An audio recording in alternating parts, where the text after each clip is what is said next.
Now let's consider starting in rectangular form and converting to polar form. And for that, we basically just need to use these equations and then plug it into this general formula.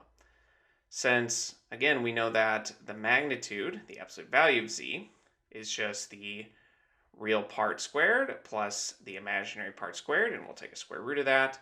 So we have 4 squared plus the imaginary part minus 4 squared, and this, actually each of these are going to be 16.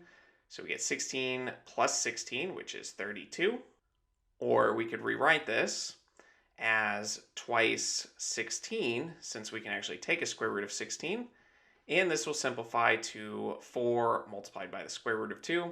Since root 16 is 4 and 2 is not a perfect square, so it needs to stay underneath the square root. So that's our magnitude here. That's this part of our formula.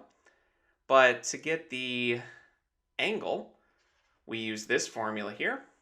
This is equal to the inverse tangent of the imaginary part, which is minus 4, divided by the real part, which is 4.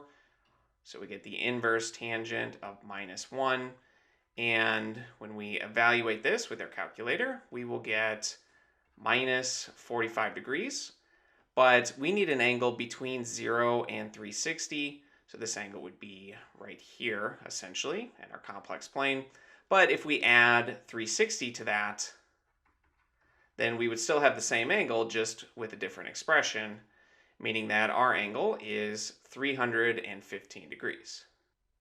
So if we want to express this complex number z1 in polar form, we just plug everything into our formula.